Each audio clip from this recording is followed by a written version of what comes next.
안녕하세요, 양원입니다. 오늘도 최강석 변호사님과 함께 저의 소송 이야기 한번 두 번째 이야기 하도록 하겠습니다. 네. 안녕하세요. 네.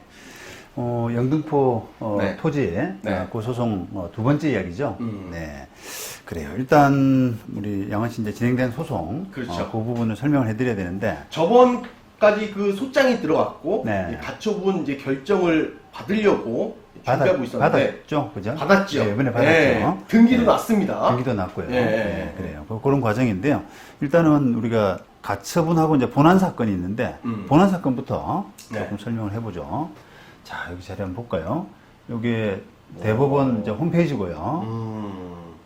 나의 사건 검색에 보면은 우리가 이 사건 내용, 진행된 사건 내용이 잘 나타나 있습니다. 여기 이제 양원 씨 야, 진짜 사건에 딱 나와 있네요. 전자소송 들어가면. 그렇죠, 그렇죠. 양원 씨 사건의 사건 번호고요. 그 다음에 사건명, 토지인도 등 해서 요거는 토지인도, 건물철거, 뭐 퇴거 이런 것들 다 네. 복합적으로 이렇게 한 거고 원고, 그 다음에 피고. 피고는 이모 씨가 이제 건물주 네. 외 14명인데 14명이 소송까지. 세입자, 네, 세입자들. 이게 상당히 이제 피고가 많은 사건입니다. 그 다음에 민사 15단도 지금 계류 중이고, 그 다음에 접수일이 4월 29일. 네. 딱 4월 나타났죠. 29일 날 접수했고. 그렇죠. 요게 이제 우리가 이제 뭐 지금 양원 씨 같은 경우는 이제 저를 소송 대리인으로 해가지고 그렇죠. 진행하고 있는데, 당사자 본인 소송을 하든 아니면 또 변호사를 선임해서 대리로 하든 요 나의 사건 검색은 소송하는 사람으로서는 필수적으로 항상 관심을 좀 가지셔야 돼요. 네. 요즘 셀프 소송이라고 또 이렇게 많이 나오잖아요. 이렇게 책들이. 그렇죠, 그렇죠. 예. 그렇죠. 근데 이제 그 소송하는 그런 이제 방법과 별개로 내 소송이 이제 어떻게 진행되고 있는가, 뭐가 어떤 증거가 제출되고 상대방이 뭘 제출하고 또 법원에서는 증거 채택을 했는지 안 했는지 이런 부분들, 그런 부분들을 이제 종합적으로 이렇게 보여질 수 있는, 볼 수 있는 그런 부분이 바로 나의 사건 검색이거든요. 그러면 요즘 그 법원이 조금 이렇게 열린 법원입니까? 옛날 때는 약간 이렇게 무겁고 약간 이렇게 못 보게 했잖아요, 일반 사람들은. 근데 요즘은 셀프 소송, 뭐 나 혼자 소송하기 하면서 그런 책들이 많이 나와요, 지금. 네네. 갖고 혼자 하기도 좀 쉽습니까? 소송이라는 게? 뭐 직업으로 하는 제 입장에서는 사실은 좀 미흡한 부분이 많지만 예전에 비하면 훨씬 좋아졌죠. 이게 지금 나의 사건 검색처럼 어떻게 돌아가는지 하는 부분을 다 공개를 하고 있잖아요. 그런 것도 있고, 그 다음에 또 나홀로 소송할 수 있는 그런 여건들, 그 양식이라든지 이런 전자소송 툴, 이런 부분들도 지금 많이 개발돼 가지고 예전에 비하면 훨씬 지금 좋아진 상태입니다. 조금 열렸다. 그렇죠. 하지만 약간 미흡하다. 네. 직업인으로서. 알겠습니다. 자, 그러면 제가 계속 해볼까요? 예. 그래서 4월 29일 날 소장 접수되고, 네. 그 다음에 5월 3일 날 저희들이 이제 감정 신청서를 제출했거든요. 감정 신청서라는 건 알지만 모르시는 분이 많이 있을 것 같아요. 네네. 요거는 요 사건에서는 지금 이제 임료 감정, 치료 감정이라고 해서 제 토지에 건물이 있으니까 네. 건물에 지료를 내라. 네. 그러니까 그렇죠. 내 땅을 깔고 있으니까 월세를 내라. 뭐 이런 식이잖아요. 그렇죠. 네네. 근데 이제 그거는 법리적으로는 치료를 내야 될 의무가 있지만 과연 그게 액수가 얼마냐라고 하는 부분은 감정을 통해서 결정할 수밖에 없기 때문에 그렇죠. 그런 이제 일단 증거 절차의 일환입니다. 야, 이거 진짜 너무 쉽게 설명한다. 네, 진짜. 5월 3일 날 네. 이렇게 접수됐고요. 네. 그 다음에 5월 3일 날 공교롭게도 이제 쭉 법원이 우리 소장 부본, 그 다음에 소송 안내서, 그 다음에 답변서 어떻게 제출하라 이런 부분들을 쭉 피고들한테 다 송달을 쭉 해버렸어요, 일괄적으로. 15명한테. 그렇죠. 총 15명한테 됐죠. 그런데 이제 그 결과가 송달했는데 그 결과가 어떻게 되느냐라고 하는 부분이 또 옆에 또 자세히 나타나 있잖아요. 야, 진짜 이거 진짜 자세히 설명해 준다. 네. 네. 5월 3일 날 보냈는데 네. 5월 6일 날 도달. 피고 건물주죠. 받았다.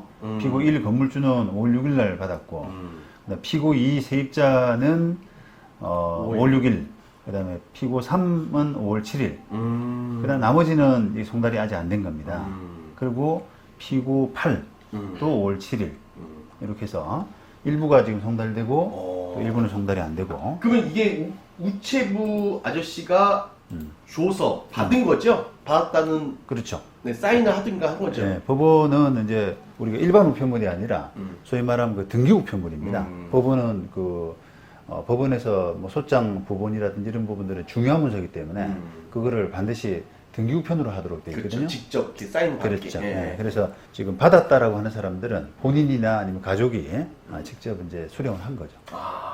네, 나머지 이제 못 받은 사람들 상대로는 다시 이제 재송달을 하거나 아니면 이제 우리한테 주소 보정을 해가지고 다시 다른 방법으로 한번 추진해봐라. 예, 네, 그렇죠. 그런 거를 이제. 이 정도면 많이 받은 거죠? 아마 이게 제 심작에는 세입자들이 대부분 다 이제 원룸 사는 세입자들이라 네. 잘 없는 세입자들이 많을 텐데. 그러니까요. 그 정도 일하러- 치고는 첫 송달 치고는 많이 받은 거예요. 만약에 첫 송달을 했어요. 5월 6일, 7일 날 하고 못 받은 사람들은 시간이 또 있어야 되잖아요. 그럼 언제 또 발송하는 거예요? 이제 보통 등기는 뭐 받아봤는지 모르겠습니다만 3일. 안내를 해놓잖아요. 네. 그래서 일부러 거부하는 사람은 그걸 안 받지만 법원에서 뭔가 왔다 그러면은 이게 중요한 문서로 생각을 하지 않습니까? 또 안 받으면은 본인이 또 불리할 수도 있다. 그렇게 생각을 하기 때문에 그거를 보통 받으러 가죠. 우체국하고 연락해서 받으러 가죠. 근데 그렇게라도 이제 안 되는 사람은 우리가 다시 재송달을 해야 돼요. 네, 그럼 지금은 안 받은 거잖아요, 나머지는. 예, 그러니까 지금 우리가 지금 나의 사건 검색할 때 기준으로는 요 정도가 송달되고 아직 추가적으로는 더 없는데 이제 그 며칠 더 지났으니까 그 변동이 좀 있을 수도 있습니다. 이렇게 그러면 한 명도 빼지 않고 다 도달이 돼야지 이제 또 진행이 되는 겁니까? 다음 소송이? 맞습니다. 그 되게 좋은 질문인데 네. 이게 소송의 첫 걸음은 송달, 시작은 송달. 송달. 예, 이렇게 이제 보시면 되는데, 피고가 이렇게 여러 명일 때는, 모두한테 송달이 돼야 보통 첫 길을 잡아요. 안 그러면은 재판 진행이, 일부 송달된 사람은 진행이 되고, 일부 송달이 안 된 사람은 진행이 안 되는 상태가 되기 때문에, 그렇죠. 이게 재판이 밸런스가 좀 안 맞거든요. 그러니까 송달을 다 시키고 나서 일단은 진행을 하는 게 원칙입니다. 근데 이제 무조건. 그 송달은 마지막 송달이 결국은 이제 못 받게 되면 공시 송달 같은 걸 하죠. 그렇죠. 공시 송달. 네. 알리고 나서 한다. 아니요. 그러니까 법원에 뭔가 법원 이렇게 게시판에다 게시함으로써 그러니까. 송달된 걸로 간주해버리는 간주. 거예요. 예. 간주 송달. 예. 그러니까 이제 이 사람들 주소로 여러 차례 보냈는데 안 받으면은 그냥 너는 그냥 받은 걸로 간주하고 진행할게. 네. 이렇게 이제 법원이 지부해 버리는 거죠. 그렇죠. 많이 알렸는데 네가 못 받은 거니까 그렇죠. 우리는 알렸다. 그래 할 만큼 했는데. 할 만큼 했는데. 예. 예. 그렇죠. 야, 진짜 이거 법을 모르는 네. 사람들은 진짜 너무 쉽게 말씀해 주신 것 같아요. 예, 네, 진짜 감사합니다. 저도 쏙쏙 들어옵니다. 이거 들어야 될 것 같아요. 예. 네, 네. 자, 이렇게 해서 송달해가지고요. 이제 본안 사건은 우리 진행이 됐고요. 네. 그다음에 이제 가처분 우리가 이야기를 해야 되는데요. 네. 우리 그 가처분 하기 전에 이론적으로 네. 조금 딱딱합니다만 설명 한번 해보고 가죠. 네네네. 우리가 지금 양원식 하고 있는 사건이 토지만 갖고 있는 상태에서 건물 철거하라 네. 이런 사건이잖아요. 요 가처분은 이제 처분금지 가처분이 이제 일반적으로 그렇죠. 건물 철거는 처분금지 가처분이 무조건 들어가야 돼요. 그렇죠. 처분하지 마라 네. 이런 가처분을 퇴거 하는데 소송에서는 그 점유이전 금지 금지 가처분. 가처분 맞아요. 네. 네. 그래서 따라가는. 이 처분금지 가처분의 어떤 양식 이런 거고요. 처분해서는 안 된다 이런 이건 양식. 다른 사건입니다. 네네. 이게 제 교과서에서 제 책에서 이제 좀 따온 건데. 네. 그다음에 우리가 그 양원시 소장에도 나타나 있습니다만 건물주 상대로는 건물 철거 소송, 그렇죠. 그다음에 토지 인도 청구, 건물 철거 청구, 토지 인도 건물을 청구. 부수고 토지를 인도해라. 인도하라. 달라. 그렇죠, 그렇죠. 그렇게 두 개가 되기 때문에 이 건물 철거 청구권을 이제 피보존 권리라고 하거든요. 이제 그거를 권리 삼아서 네. 하는 그거를 보존 처분은 이유로. 예, 그렇죠. 그걸 기반으로 이유로 하는 보존 처분은 건물 처분 금지 가처분. 네네. 그죠? 네. 그다음에 토지 인도 청구.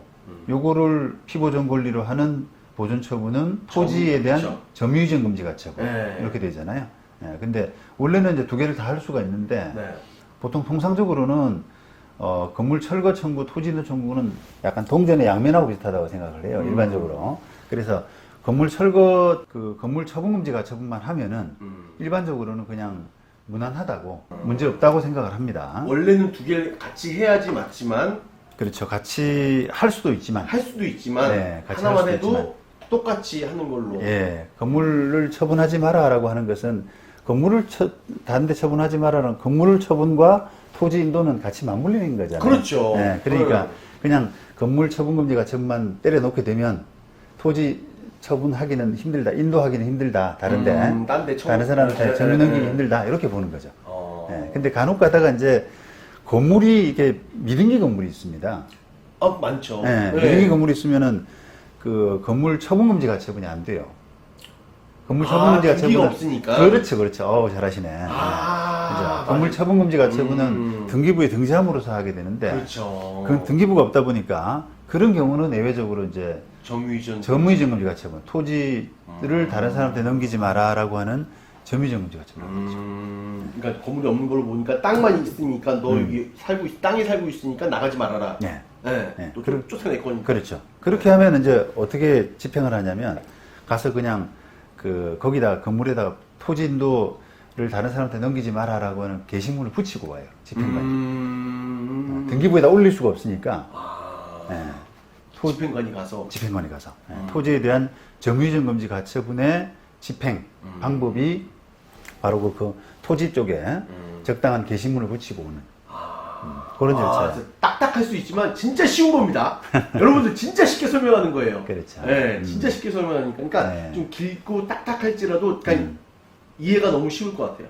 네, 들으면 이해가 되고. 나름 지금 최선을 다해서. 네, 지금 최선을 다해서 쉽게 설명하시는 것 같아요. 네, 네. 자, 그다음에 그렇게 해서 이제 우리 판결 주문례를 보면은 뭐 피고인 원고에게 이런 건물을 철거하고 이 토지를 인도하라 이렇게 우리 하거든요. 우리 설정에도 이렇게 되어 있고요. 자, 그래서 요런 이제 요런 사건, 건물 철거 청구를 구하는 그런 사건에서는 또 우리가 금전 청구도 할 수 있잖아요. 돈 청구, 그렇죠. 치료. 요런 부분을 또 보존하기 위해서는 가압류 신청이 또 필요하기도 합니다. 그렇죠. 두 사람의, 그러니까 점유하고 있는 사람, 건물주, 건물주의 재산에 대해서 내 치료 줘야 되는데 너 재산 내가 가압류할게. 이게 가능하단 말이죠. 근데 양은 씨는 가압류를 아직 안 했거든요. 그렇죠. 왜냐면은 지금 취득한 지가 얼마 안 돼서 치료가 얼마 안 되기 때문에 그래요.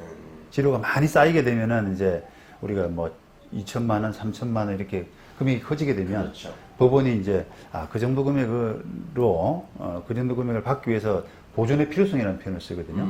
이제 보존의 필요성이 있다라고 해서 상대방 재산을 묶어두는 그런 가압류를 허용해 줍니다. 그렇죠. 근데 지금은 몇백밖에 안 되니까. 그렇죠. 아직 취득한 지 한 달 좀 지났기 때문에. 그렇죠. 액수가 얼마 안 돼요. 네, 액수가 별로 안 된다.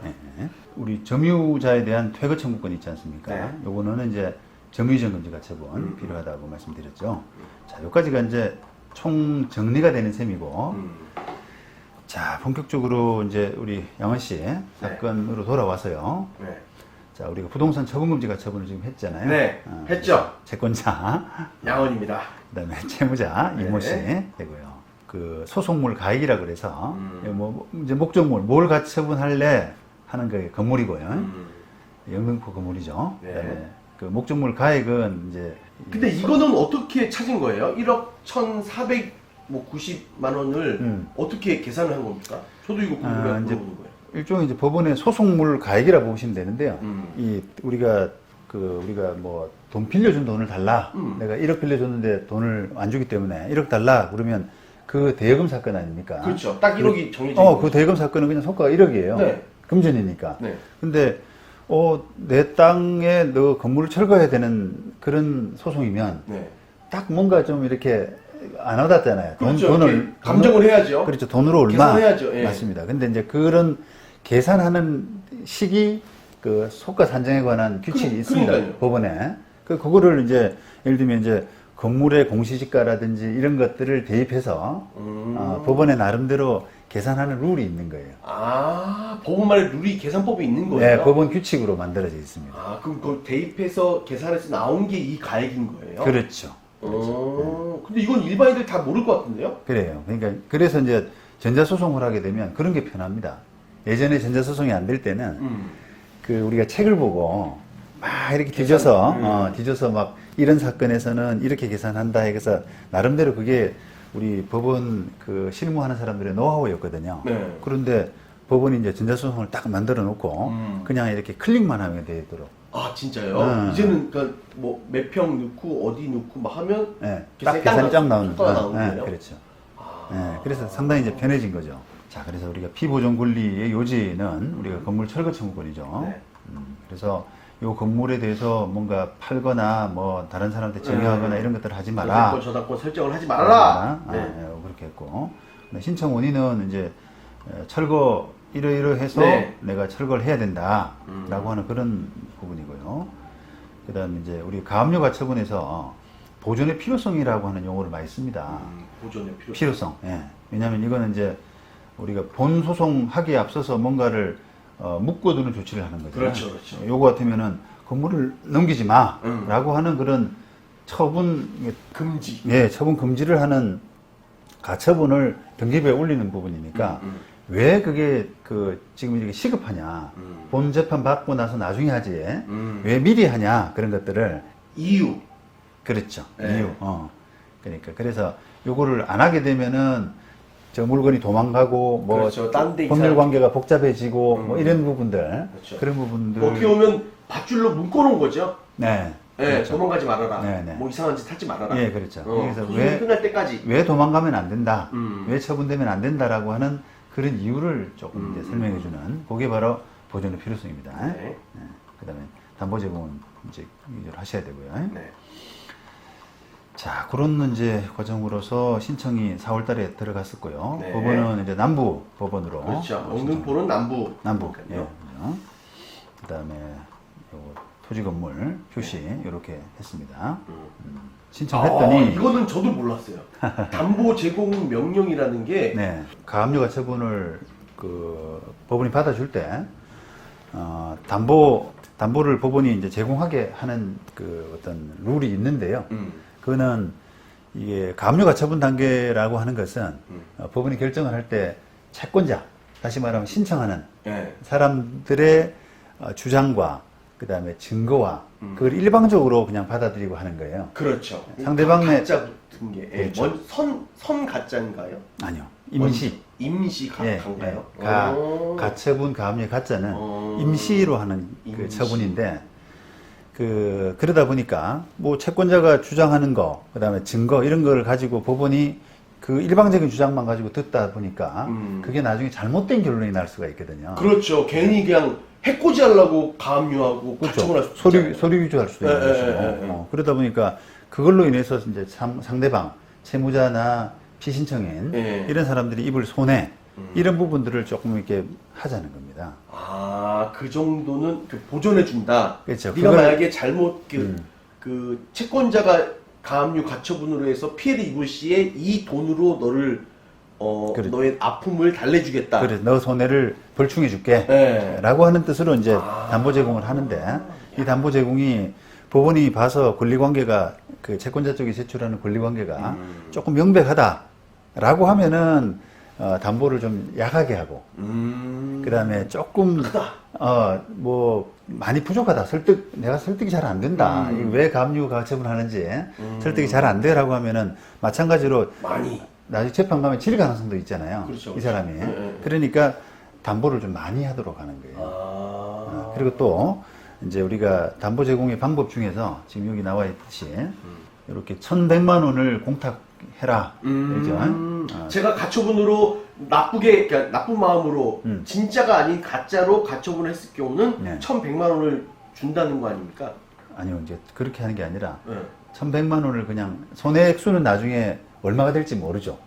얼마 될지 모르겠는데 그때 또 감정할 수 있는데. 법원이 볼 때 그냥 요 정도 사건이면은 한 1,100만 원 정도 공탁하는 게 적당해 보인다라는 뜻으로 그냥 임의로 정한 거예요. 1,100만 원을. 그런데 요 밑에 보시면은 요걸 보증보험, 보증보험으로 그 대신할 수 있다라고 해가지고 이 1,100만 원 공탁을 하는 보증보험을 끊을 수 있도록. 그러니까 네, 보증보험 회사가 대신 물어주는 거죠. 그냥. 그렇죠. 그죠? 그러니까 보험을 들어라. 보험, 그렇죠. 보험, 가름한다. 그렇죠. 보험료를 대신 내므로서 가름한다. 이렇게 이제 한 거예요. 야, 그러니까 보험료 이게 얼마 냈었죠? 기억납니까? 60 얼마인가? 그래 많이 냈나? 그렇죠. 50 얼마. 그렇죠. 하여튼 네. 그런 돈으로 이제 이렇게 내는 건데, 만약에 지금 이 보증보험으로 한다라고 하는 부분이 없다라고 하면은 1,100만 원을 현금으로 현금으로 그렇죠. 내야 되거든요. 그렇죠. 그러니까 상당히 돈 없으면 소송도 못 하는 거 아닙니까? 만약에. 그렇죠. 그렇죠. 예. 근데 그 현금으로 내라라고 하는 부분이 어떤 경우에 잘 나오냐면은 권리관계가 조금 부족할 때, 채권자가 주장하는 부분이 좀 납득이 잘 안 될 때, 아, 법원에서 요 정도 그런 가지고 이유로 이게 그렇죠. 소송을 하나 이럴 때는 왜 이런 진짜 내. 이 정도 가지고는 가압류나 가처분 하기가 조금 애매하다. 이렇게 할 때는 현금 공탁을 많이 하게 돼요. 아, 그럼 이 뒷말이 없어지는 거네요. 보험으로 가름할 수 있다가 없어지고 그렇죠. 현금으로 공탁해라 그냥. 그렇습니다. 예. 아, 그런 처분도 있구나. 그렇습니다. 그래서 보증보험으로 어떻게 든 가름할 수 있도록 해줬다는 것은 법원이 이 정도면 뭐 충분히 가처분 받아줄만 하다. 이런 뜻으로도 우리가 해석할 수 있는 거예요. 자, 그런 이제 어떻게 보면 좀 이렇게 숨은 뜻들이 읽을 수가 있습니다. 그게 이제 5월 3일 날 이렇게 났죠. 네. 결정이. 그렇게 해서 이제 법원 담보 제공 명령이 났고 네. 우리가 양은 씨가 담보를 제공했죠. 네, 그 보험금을 냈습니다. 네, 그렇게 내니까 이제 결정이 드디어 내죠. 결정이 났습니다. 그래요. 네. 자, 보시죠. 채권자, 채무자, 주문해서 아까 제가 제 책에서 보여드렸던 이런 부동산에 대해서 매매 증여 이런 것들을 하지 마라. 처분을 하지 말아라. 금지해라. 라는 청구를. 예. 그다음에 피보정 권리는 역시 철거 청구권. 이유는 간단하게 이유 있다 이렇게 하고요. 5월 7일 날 이렇게 냈죠. 5월 7일 날. 네, 5월 7일. 그렇게 해서 이제 가처분이 된 이상은 이제 어떻게 보면 기선제압을 하고 상대방도 이제 더 이상 다른 생각을 하기가 어렵게 되죠. 그렇죠. 그리고 저도 저번 영상에서 제가 얘기했듯이 가처분 잘 모르는 사람 모를 것 같은데요 라고 얘기했는데 저도 그 등기를 딱 보니까 그 피보존 권리가 건물 철거라고 딱 찍혀 있으니까 못 들어오는 것 같아요. 그렇죠. 그렇죠. 네. 그게 그래도 나도 왜 그걸 몰랐죠? 그걸 딱 등기를 보고 네. 그 피보존 권리가 건물 철거 토지 인도랑 있으니까 그렇죠. 그거에 대한 가처분이니까 네. 무섭겠다. 이건 그렇죠. 등기를 보면 무조건 못 들어온다 이거. 그렇습니다. 세입이든 맞습니다. 뭐 네. 처분이든 뭐. 자, 그거 한번 보십시다. 네. 이렇게 해서 이제 그 등기부에 올랐잖아요. 네. 드디어. 요 건물 등기부인데요. 그렇죠. 표제부 갑구는 그 소유권에 관한 요겁니다, 바로. 네. 아까 법원의 결정을 거쳐서 이렇게 오른 건데 네. 피보존 권리 소유권에 의한 건물 철거 청구권이니까 네. 이 건물 철거되는구나. 될 그러니까요. 수도 있겠구나. 라고 생각하니까 철거에 대한 소송이 진행 중이구나라는 거를 딱 알 것 같아요. 그렇죠. 예. 그러니까 너무 무섭죠, 이제. 무섭죠. 그러니까 세입자도 못 들어오는 거죠. 그렇구나. 저는 가처분이가 한 줄만 가처분 처분하지 말아라라고 이렇게 써 있는 줄 알았는데 네. 이 피보존 권리가 딱 써 있으니까 네. 누구도 못 들어오죠. 그렇습니다. 살 사람도 없을 거고 전세권, 뭐 저당권, 뭐 아무도 못 할 것 같아요. 그래요. 요거 좀 이론적으로 조금만 보충하자면, 네네. 그 우리가 아까 법원에서 가처분 결정을 냈잖아요. 그리고 등기부에 지금 이렇게 가처분 등재가 됐지 않습니까? 네네. 그 과정에 대해서 조금 설명드리고 싶은데, 등기소가 어느 소속인지 아세요? 등기소가요? 법원 소속 아닙니까? 법원 소속이죠. 네. 그러니까 우리가 이제 등기소도 법원이기 때문에 아니 뭐 당연히 법원에서 그러니까 가압류 아까 우리가 가처분이죠. 네. 가처분도 법원에서 했죠. 그렇죠. 근데 등기도 법원 소속이니까 네. 에휴 뭐 둘이 그냥 같은 소속으로 같은 역할을 한다라고 생각을 하는데 조금 구분해서 볼 필요가 있어요. 무슨 뜻이냐면은 약간 깊은 얘기 같은데요. 예. 무슨 이야기냐면 그 가처분 결정을 내주는 데는 판단기관이라고 합니다. 법원에서. 네. 이게 받아줄만 한지 안 한지 뭐 아까 담보 제공을 어느 정도 하는 게 좋을지 이런 것들을 판단하는 기관이잖아요. 그럼 법원에서 그걸 판단하고 결정을 해가지고 결정문이 나왔죠. 그렇지, 결정이 나와서. 그 다음에 그거를 등기부에 올리는 절차. 네. 올리는 그거는 등기소가 집행기관이라 그래요. 아, 판단기관, 집행기관. 그렇죠. 그게 구분이 되어 있습니다. 법원 내부에서도. 그래서 이 처분금지 가처분이라고 하는 그 결정, 판단에 근거해서 그 다음에 집행을 하는 것은 집행 등기소가 하는데 우리가 양원 씨가 그거를 등기소 가서 그 신청을 안 했죠, 따로. 그렇죠. 신청 안 했죠. 안 했죠. 네. 그거는 이제 왜 안 했냐면은 직권으로 예. 직권으로 촉탁하는 겁니다. 네, 등기를. 촉탁. 예. 네. 근데 전 이제- 알아요. 촉탁이라는 단어. 그렇죠. 법원에서 이렇게 하는 그렇습니다. 예. 네. 법원에 바로 가처분 법원에서 등기소로 바로 촉탁을 하고 이러는 겁니다. 그런 절차를 이루어지는데 우리가 요 물건 사실 때 네. 등기는 가서 신청을 한단 말이에요. 신청했죠. 그렇죠. 네, 당사자가 신청해서 그렇죠. 나왔죠. 그거는 직권으로 하진 않잖아요. 그죠? 그렇죠. 어. 촉탁이 아니죠. 아니죠. 법원의 뭔가 결정에 따른 집행이 아니기 때문에 그런 이제 판단기관과 또는 결정기관과 집행기관의 어떤 차이 그런 것들을 좀 염두에 두셔야 되고 그런 거를 한번 또 비교해 볼 만한 게 조만간 이제 세입자 상대로 해서 그 점유이전금지 가처분도 이루어질 거잖아요. 그렇죠. 그러면 똑같은 방식대로 신청서 내고 아까 담보 제공 나오고 그다음 결정문이 나올 거 아닙니까? 네. 그러면은 다른 사람한테 점유 넘기지 마라 이런 결정문을 받게 되잖아요. 그 결정이 나겠죠. 그러면 그 결정을 가지고 집행을 어떻게 하느냐 그걸 한번 비교해 보실 필요가 있어요. 촉탁 아닙니까, 그것도요? 그건 아니에요.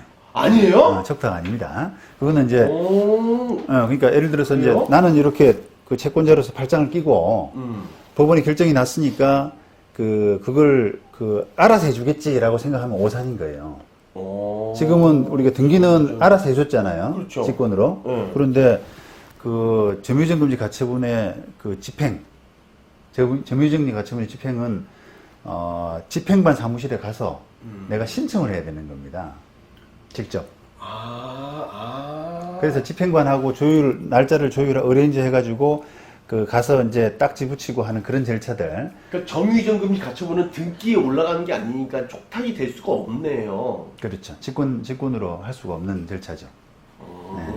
야, 이거 좀 어려운 건데? 네, 이거 모를 것 같은데. 실무적인 부분이라서. 네, 이거는 좀 어려운데요? 그래서 이제 제가 옛날 그 사무실에 에피소드가 하나 있는데, 네. 우리 초보 변호사가 처음 들어와가지고, 그거를 점유이전금지 가처분을 받아놓고, 그거를 지금 양은 생각하는 것처럼 당연히 그냥 법원에서 알아서 해주겠거니 해주겠지. 생각하고, 그냥 그걸 됐겠다. 집행관 신청을 안 한 거예요. 그러면 이게 점유이전금지 가처분의 집행은 결정 받은 때로부터 2주 안에 해야 되거든요. 그래야 돼. 2주 안에. 2주 안에. 그러니까 그거를 법원이 알아서 해주겠지라고 해서 발장 끼고 있다가 그 2주가 지나가 버린 거예요, 그냥. 와. 그게 이제 그게 이제 초보라서 그래요. 그거를 저도 이런 절차를 잘 모르다 보면은 이거 내가 어느 단계에서는 내가 직접 뛰어다녀야 되고 또 어느 단계에서는 가만히 있어도 되고 하는 부분을 얘들은 구분이 잘 안 되더라고. 점유이전금지 가처분. 그래서 저도 이거를 한번 해봤는데 법무사한테 의뢰했고 했거든요. 그렇죠. 그럼 법무사 뛰어다닌 거죠. 나를 대리해서. 법무사가 신청을 한 거구나. 그렇죠. 집행관 사무실 가서 하는 겁니다. 그래서 돈을 더 받았구나. 뭐 어쨌든 그러니까 그게 플러스 하니까. 그 노고에 걸맞는 이제 보수를 받는 건데. 점유이전금지 가처분도 신청이 있구나. 촉탁이 아니라. 네네. 저도 처음 알았습니다. 물론 이제 또 가처분 만약에 아까 2주 놓쳐서 그냥 발전 끼고 있다가 놓치면 어떻게 되냐? 그럼 큰일 나는 거 아니냐? 뭐 꼭 그런 건 아닌데 그렇죠. 다시 신청.